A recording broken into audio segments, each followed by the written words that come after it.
Oh, Friday.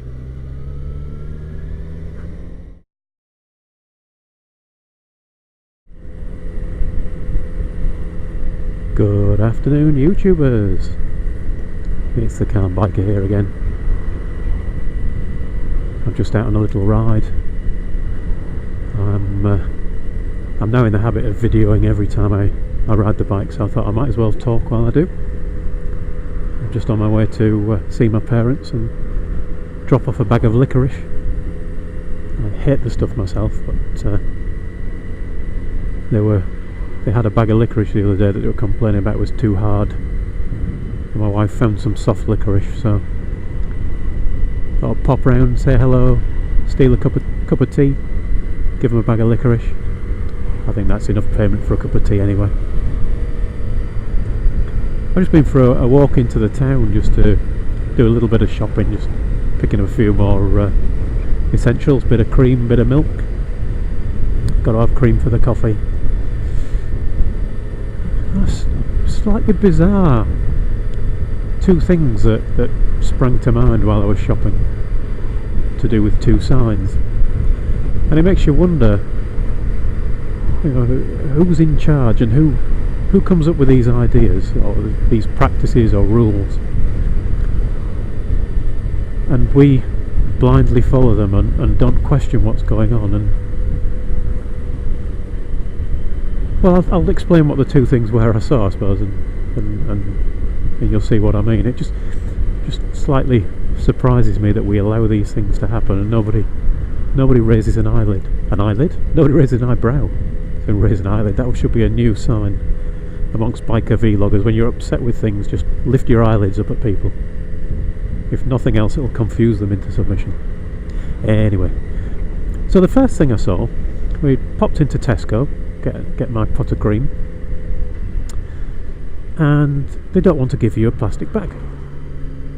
Apparently for the environment, it's good if we don't have so many plastic bags. And it's probably true. I've seen them end up in the sea, and you know, there's a whole floating island of plastic bags somewhere in one of the oceans, and it's clearly not a good thing. And oil is in limited supply. We need it to run our motorbikes, so we should be looking at stopping people turning it into plastic just for carrying around pots of cream. But then you look at the products you're actually buying, and I bought a clock radio because my old one was broken, and it comes in a box, and the box is surrounded by shrink wrapped plastic. So there's some plastic there that nobody seems to be grumbling about. And that was a cardboard box, and inside the cardboard box there was a whole chunk of polystyrene to stop the clock radio getting damaged.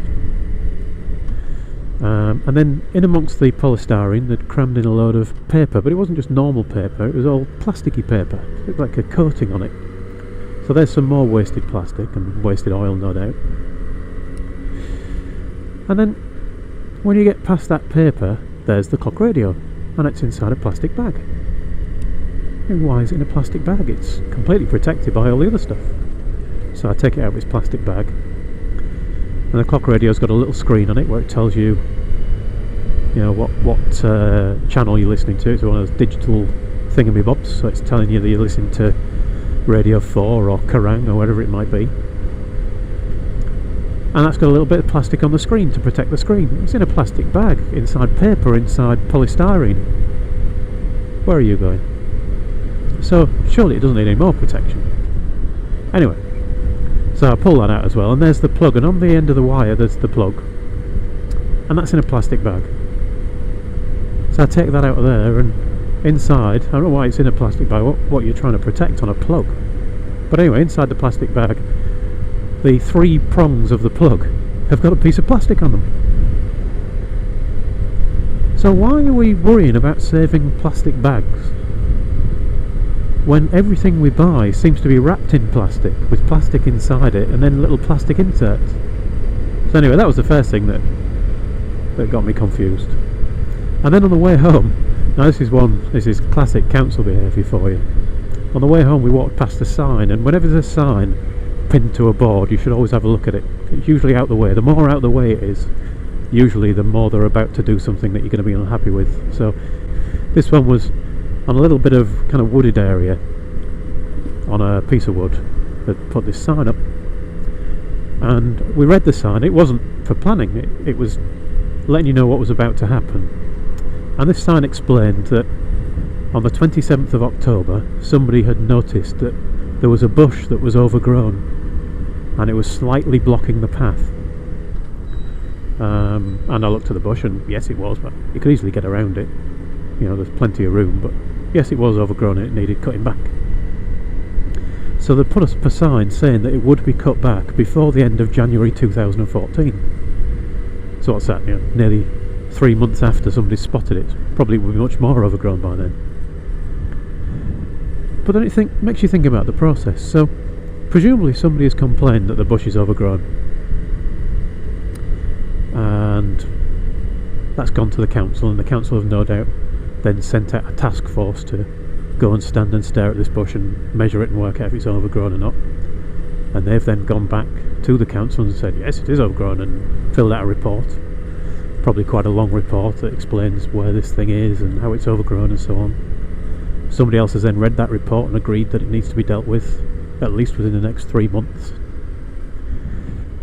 And that person then has obviously commissioned someone to go out and bury a wooden post in the ground and attach a sign to it that they've printed out, signed, dated in biro, and laminated, so that obviously if it rains on it, it's not going to get damaged.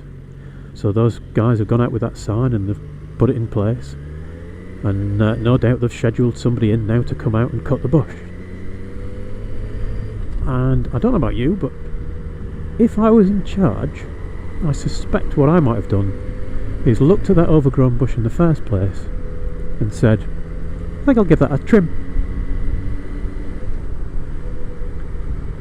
And it just seems that everything we do nowadays, especially when a council's involved, involves huge amounts of paperwork, lots of people doing pretty pointless things, and nobody actually achieving anything. Anyway, that's my rant for the day. Thanks for watching YouTube. Ride safe, and I'll talk to you again soon.